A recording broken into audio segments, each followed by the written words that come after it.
I'm gonna tell you everything you need to know about the various Disneyland Lightning Lane systems, including Lightning Lane Multipass, Lightning Lane Single Pass, and Lightning Lane Premier Pass. And I'm gonna show you how to use them so well to where you'll have a very little wait for all of the rides that you wanna go on. I know how to maximize my time very well at Disneyland. I've ridden every ride in the park in one day 3 times now, so let's get into it. Let's start with Lightning Lane Multipass, which is an extension to your theme park ticket. You can buy Lightning Lane Multipass while you buy your tickets, or you can wait until the day of to buy it. Lightning Lane Multipass gives you the ability to book a Lightning Lane for almost every Lightning Lane eligible ride in the park. The price is $30 per person or $35 per person if you wait until the day of, which you won't be able to do until you actually enter the park at Disneyland. Keep in mind that with Lightning Lane Multipass, you can only book 1 Lightning Lane per ride per day. So Matterhorn, for example, you can only go on Matterhorn once with Lightning Lane Multipass per day, per person. Okay, I'm gonna show you how to purchase it now. So to buy it, it should be the first thing that pops up on the homepage. You click purchase,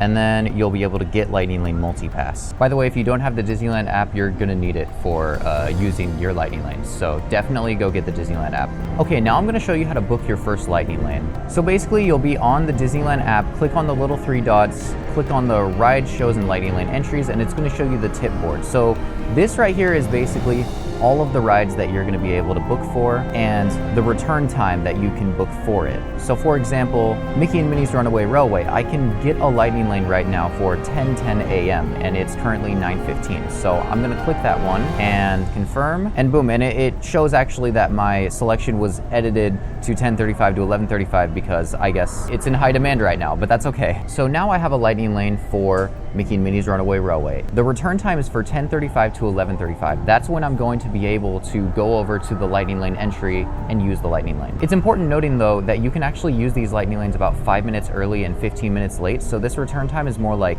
10:30 to 11:50. To use it, you just go to the attraction's Lightning Lane entry and you scan your barcode that's on your phone and boom, you're in. Okay, you've booked your first Lightning Lane, but how, or I guess when, can you book your second Lightning Lane? There are 3 opportunities for you to book your second Lightning Lane. It's important noting that with these 3 opportunities, it's whichever one comes first is when you can book your second Lightning Lane. The first is if you use your current Lightning Lane. Immediately after you use your current Lightning Lane, you can book your second Lightning Lane. The second time that you can book is at the end of your current return time. So let's say it's 8 a.m. and you book a Lightning Lane for Indiana Jones and the return time is from 8 a.m. to 9 a.m. At 9 a.m., you can then book your second Lightning Lane, but then I'd probably recommend running over to Indiana Jones so you don't miss out on using your Lightning Lane there. The third opportunity is if it's been 2 hours since you have booked your Lightning Lane. So let's say it's 8 a.m., you book a Lightning Lane for Space Mountain for 12 p.m. to 1 p.m. You wouldn't have to wait until 1 p.m. to book your second Lightning Lane. You can book a second Lightning Lane at 10 a.m., 2 hours after you booked that Lightning Lane. So it's actually pretty helpful for if you have a lot of Lightning Lanes that are way out in the future to be able to stack them up for the afternoon. But to summarize it, whichever of those 3 things happens first is when you can book your next Lightning Lane. Whether it be you use your current Lightning Lane, it's the end of your current Lightning Lane's return time, or it's been 2 hours since you've booked your current Lightning Lane. Whichever one of those comes first is when you can book your second Lightning Lane. Okay, so that's Lightning Lane Multipass, but what about Lightning Lane Single Pass? Lightning Lane Single Pass is available for Rise of the Resistance, Radiator Springs Racers, and Tiana's Bayou Adventure. Okay, when I filmed this, I thought that Tiana's Bayou Adventure was going to be Single Pass, but it's actually not. It's part of Multipass. Single Pass Lightning Lanes are in higher demand than Multipass Lightning Lanes, so you have to buy them a la carte instead of as a whole package like Multipass. The way you purchase them is similar to booking a Multipass Lightning Lane. You go to the tip board, you scroll down, you find the return time, and you can purchase it. They cost anywhere from $18 to $25 per person. It ranges a bit based on how busy it is. They're used the same way as any other Lightning Lane would be used. What's important to note is that you can only get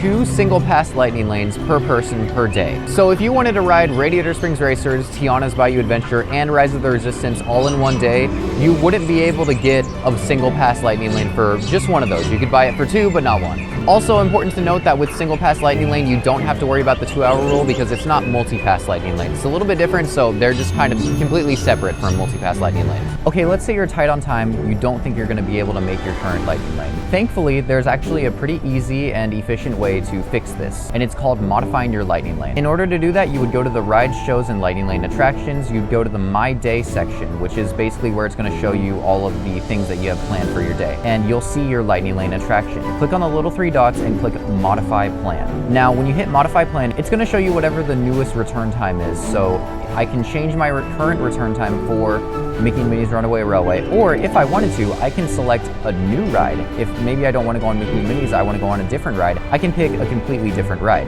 And what's important about this is that doing this does not reset the 2-hour rule. So you would still be able to book your second lightning lane whether or not you modified it. So it's actually pretty helpful to modify your lightning lane if you don't think you're gonna make it. You're not risking anything by doing it. Now here's a little hack that I actually just learned yesterday. If you swipe up to refresh your lightning lanes, then there's a chance that you can actually get a return time that's a little bit earlier than the one that you currently have.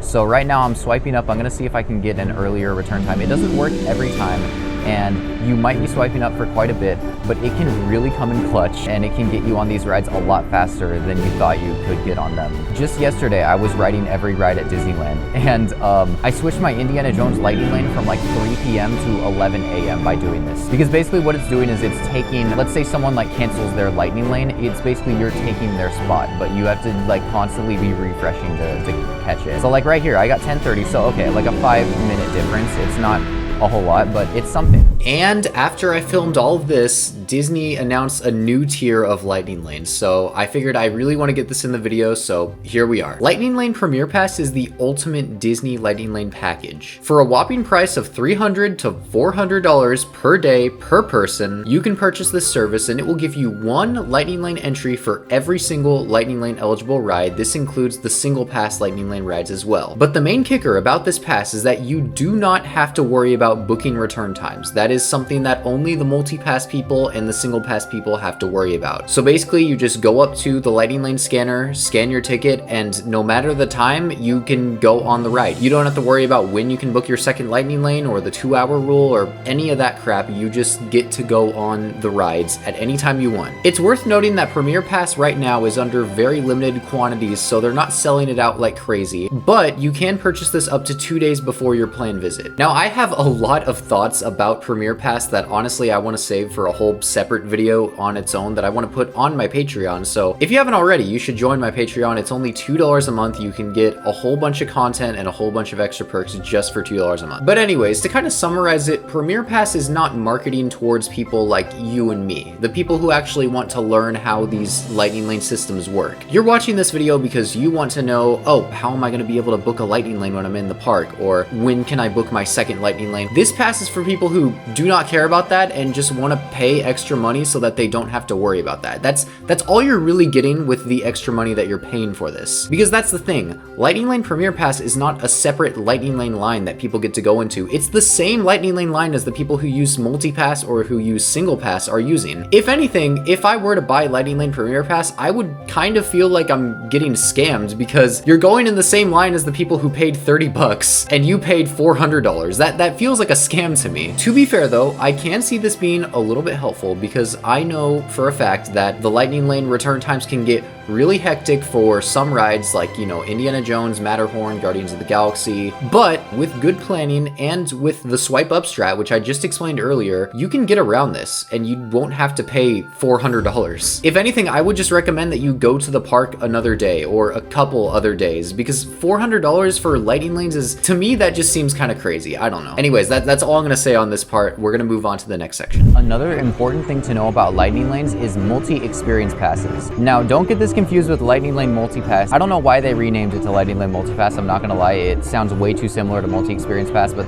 it's whatever. If a ride breaks down at the time that you have a lightning lane reserved for it, Disney will automatically give you something called a multi-experience pass. Now these passes are actually super incredible. They're way more valuable than an actual lightning lane, and let me tell you why. A multi-experience pass is essentially a blank lightning lane pass that Disney will give you. There's no return time for it. You can use it any time of the day. There's gonna be a list of attractions that it's gonna let you go on. It'll be a different list depending on what ride broke down. And something really cool is that at California Adventure, you can actually use a multi-experience pass on rides that don't have lightning lanes. So a ride like Luigi's Rollickin' Roadsters, for example, that ride doesn't have lightning lane. It consistently gets up to like 30 minutes in the afternoon. There's no way to skip that. If you want to skip it, get a multi-experience pass, go up to the exit of the ride, show your pass to the cast member there, and they will literally let you to the front of the line. Like it's actually insane how overpowered these passes are. Now you can't do this at Disneyland. You used to be able to do this at Disneyland, but they actually recently changed that, and I was actually the one who discovered this change,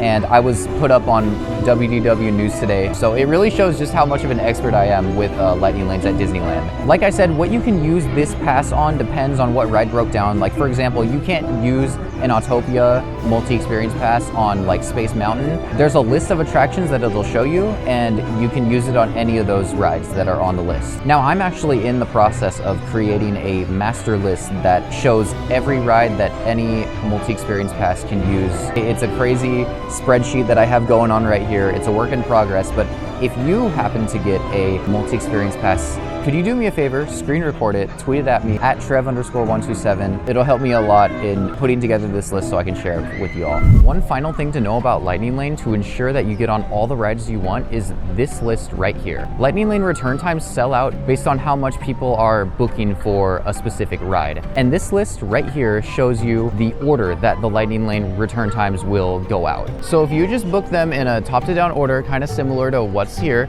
then you will probably get on a lot of lightning lanes today, especially if you do the swipe up refresh. Heck, you could probably get on all of the lightning lanes that's offered with multipass. Basically, if none of that makes sense, don't book for Small World first and don't book for Indiana Jones last, because then you're doing it wrong. If you want to learn how to save even more time at Disneyland, click here to watch my rope drop guide.